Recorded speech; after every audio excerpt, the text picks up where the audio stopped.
Okay, so today we will talk about Euler's method.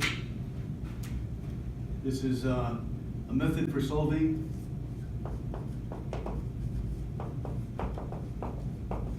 differential equations.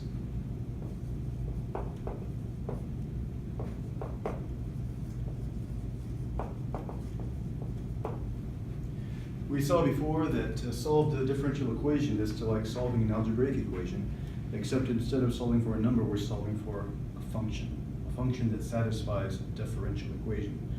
I think the example we saw before is we saw that this is a differential equation. This is an example of a differential equation, and the solution has something like this as a solution.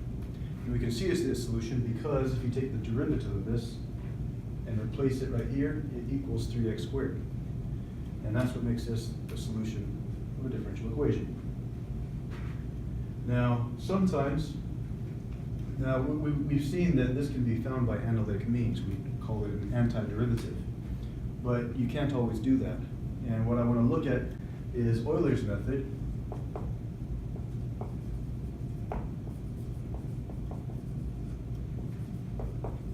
To approximate solutions. This is a method that you use when you can't get the exact solution, and it's an approximation, and sometimes that's the best we can do. So the example I have in mind is this one.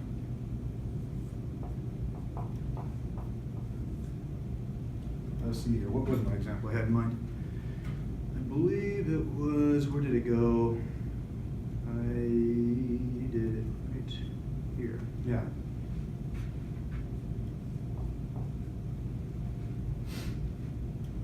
This is also an example of a differential equation. The graph, right?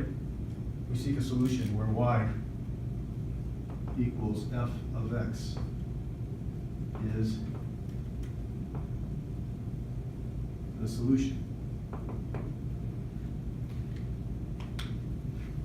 So just like this differential equation has this function, the x cubed function plus a constant, as a solution, I believe that this differential equation ought to have a solution as well.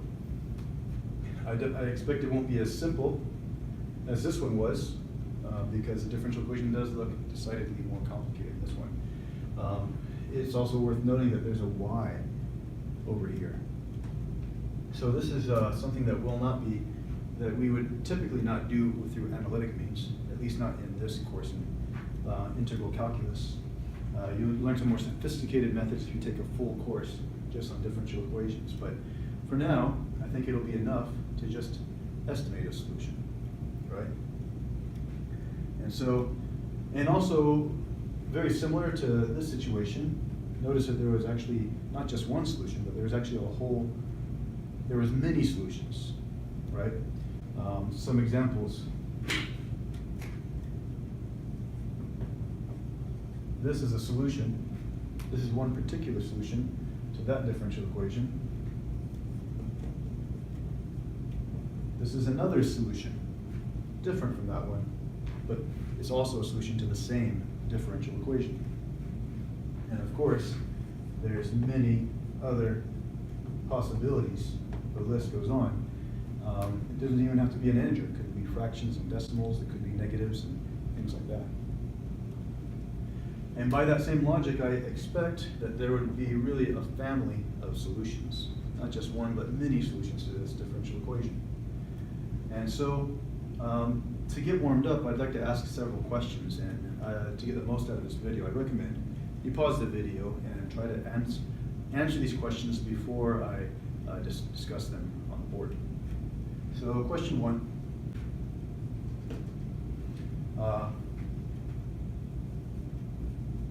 What is the slope of the tangent line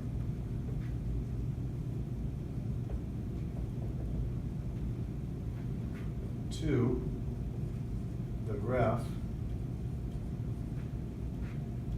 of the solution.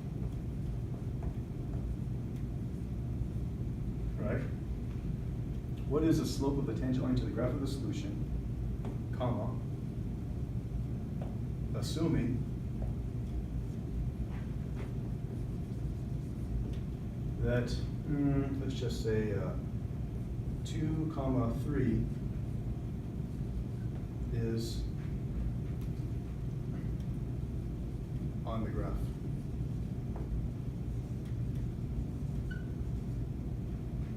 Question.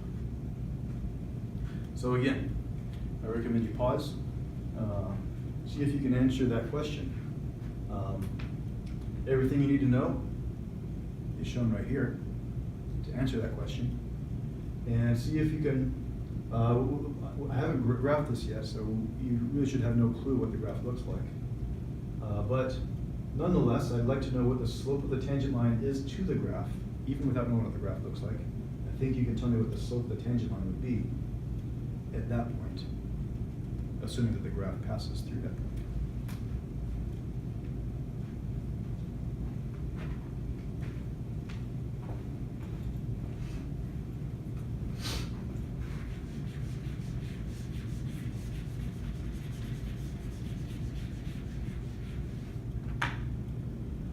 Okay, I'm assuming that you took a chance to pause. I hope that you collected some ideas.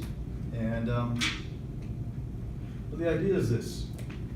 Whatever the graph looks like, again, I'm not really sure what the graph looks like, but assuming that the graph passes through this point right here at 2, 3, assuming that that's the case, then what this is a formula for the tangent slope. You'll recall from differential calculus that y prime is the slope of the tangent line. And so this right here is a formula for the slope of the tangent line. So that means that if this is a point on the graph, who knows what the graph looks like up until this point. It could be oscillating up and down, could be decreasing, could be increasing. And who knows what happens after this point. It could go up, it could go down, who knows. But if I know the slope of the tangent line, as given by this formula, I can answer that question. You can see that at this point, y prime is x times y minus x squared, where x is 2 and y is 3.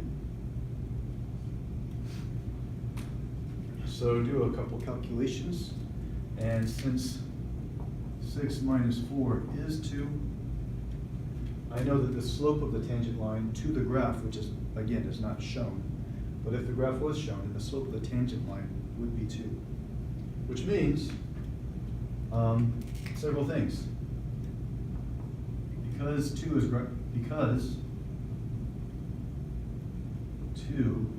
is positive, the graph is increasing at this point. That's the first observation to make. So I don't know what's happening over here on the graph, but I do know that near this point, the graph should be going up. And likewise on the other side, since the right-hand side of the point is also near the point, it should continue to increase, and perhaps it might change its mind and start to go down or continue to increase, who knows. But at least near this point, it should appear to be very similar to a line with a slope of 2. So second observation, y minus 3 equaling 2 times x minus 2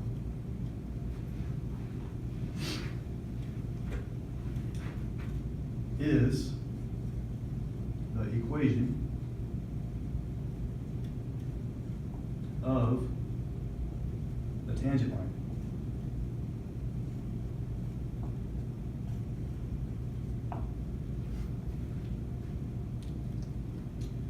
And And what else? Is there anything else I can say? I feel like I had something else in mind. Right. Well, at any rate, we've answered the question. What is the slope of the tangent line? The slope of the tangent line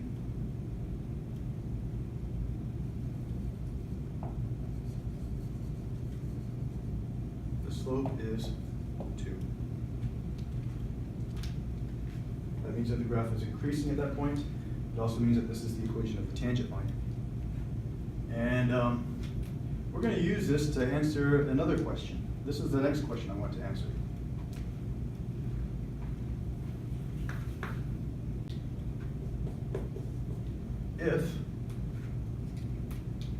If what? If 2, 3 is on the graph,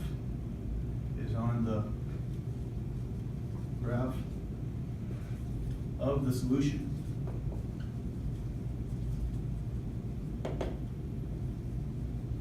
then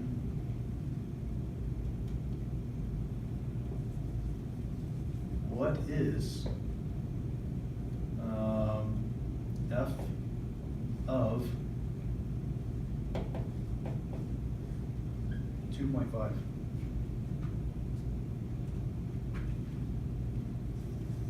Also,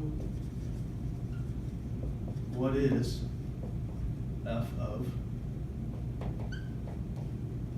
1.5? This is the next question that I would like to try and answer. So it's a very similar scenario to what we've just discussed. I'm thinking of a graph that satisfies this differential equation that passes through this point, and the same point here, but now I'm interested in the point that's, if instead of an x-coordinate of 2, I have instead an x-coordinate of 2.5, what would the y-coordinate be? I suppose, since it's increasing at 2, since the graph is increasing at 2, then I suppose that f of 2.5 is probably bigger than 3, since the graph is increasing. And I suppose for that same reason, if I had to guess, since the graph is increasing at 2, 3, I would guess that since 1.5 is a little bit smaller than 2, then it should be something a little bit, if you plug this into the function, the output should be probably a little less than 3. So I'm going to do some, use Euler's method to see if I can come up with a pretty decent estimate. So here it goes. I'm going to do this on the graph right here. My idea is this. In fact, let's see here. Actually, I'm going to kind of describe the idea that I have. And the way I'm going to do that, let's see here. I think I need a little more room to describe the idea that I have.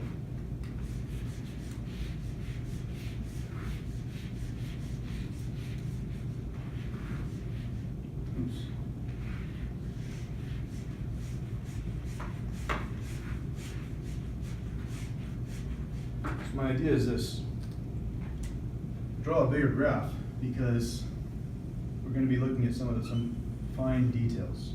Up to 1 and 2, 3, 1 and 2, and 3 and 4.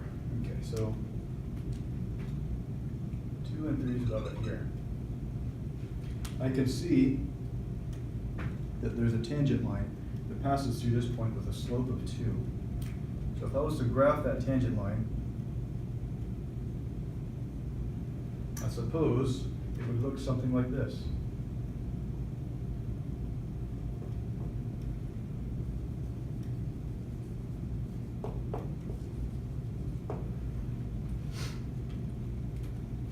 And what I'm going to do is this.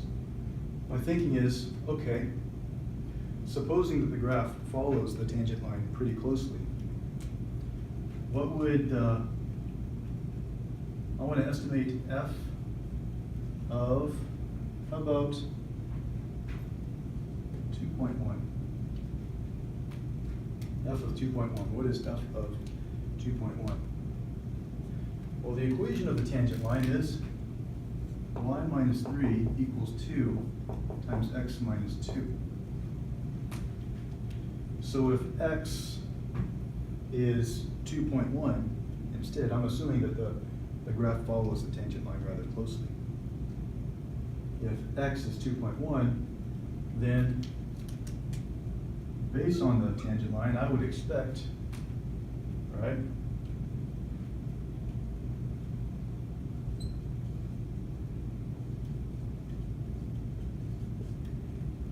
the tangent line to give me the y coordinate. And indeed, what we get is 2 times 2.1 minus 2, which is 0.1, plus 3. In other words, I get 3.2. Now I haven't quite made it to 2.5. My intention is I'll get there eventually. I'm going to take five steps, going by 0.1 each step of the way. And I'm hoping that that'll give me a more precise estimate. So there you have it. This probably isn't exactly on the graph, but it should be pretty close. So I can see that if I have a column, if I organize my work in the form of a table, I have an x, I have an f of x, and along the way, I can compute f prime of x. So again, if x is 2, y is 3, the slope is 2, and so I would expect that if x is 2.1, then f of x should be bigger, but bigger by how much? About 3.2. And so now, assuming that this is a point on the graph, my formula, I can update my formula and see how the slope has changed. This is now a different point on the graph, or at least nearly on the graph. But in this particular case, you can see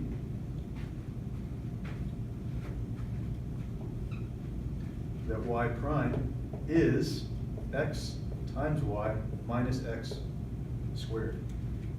In other words, if x is 2.1, then those go there. And if y is 3.2, I'm going to have a new slope. It won't be exactly 2. It will probably be pretty close to 2, like it was before. Well, let's see what we get. At this point, I'd have to use a calculator, I suppose, or to come up with a number. And since my plan is to use this number to come up with a new estimate for the y coordinate for when x is 2.2, I'm anticipating quite a bit of computations. So let's hasten the process and use a spreadsheet to see if we can do exactly what I've described, but on the spreadsheet. So I'm going to pick this up, and hopefully this is an adequate description of the plan. And now we're just going to implement that plan in the form of a spreadsheet. So here it goes. Here it goes. So in order to use the method that I described in the form of a spreadsheet, you can see that, well, let's make this a little easier to see.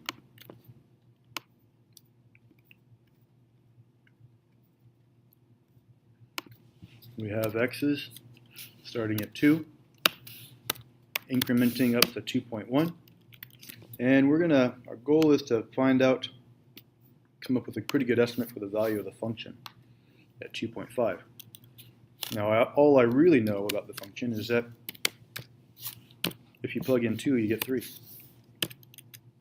However, because I have a formula for the derivative, I can compute the slope at each and every point. And as said before, it's the x-coordinate multiplied by the y-coordinate minus the square of the x-coordinate, which gives us 2. And so we're using the slope of the tangent line. We can plug 2.1 into the equation of the tangent line, which amounted to taking the slope, which in this case is 2, times x, our new x. This is a point that's on the tangent line, minus the reference point that is at the tangent point. And then we're going to add to that the y-coordinate. Oops, typo. What did I do? This minus that times that. Do I need a multiplier there? That's all it is. There it is. And so now, with this new x-coordinate and this new y-coordinate, we can recalculate the tangent slope. I've already put the formula here, so it's a simple thing to just copy and paste. So the slope of the tangent line at this new point is 2.31. So now with this new tangent line and the new tangent slope, I can find I can come up with a pretty decent estimate for the y-coordinate when x equals 2.2. And the process will go the same. I'm going to use the equation of a tangent line, but now based on, but now it's a tangent line based on my new slope of the new tangent line and this new point and that point evaluated at 2.2. That gives me y-coordinate 3.4. Continuing in the same manner, I can repeat very quickly now and see that it's about 4.785. Now what if I wanted to backtrack? Well, if we go back to square one, the tangent line is still 2, but instead of plugging in 2.1, we're going to plug in 1.9. That gives me a different slope, and hence a different estimate. But just using the same sequence of tangent lines in the reverse direction, I'm getting that about 1.091. Wait a second. Oh, 2.228. Should be pretty close to the actual answer. Good news. I found a program that will graph the solution. So in this case, the differential equation I have in mind is f of xy minus x squared. And let's just see, we only need to see this actually from, what do I get to pick a starting value? Oh, I do. Okay. So let's see here. Can I move it? I can. How nice. Point on the graph is actually going to be over here at 2 and 3, huh? Can I just pick the coordinates? There's probably a way. Oh, I guess I could just look at there we go. Nice. That's what the graph looks like.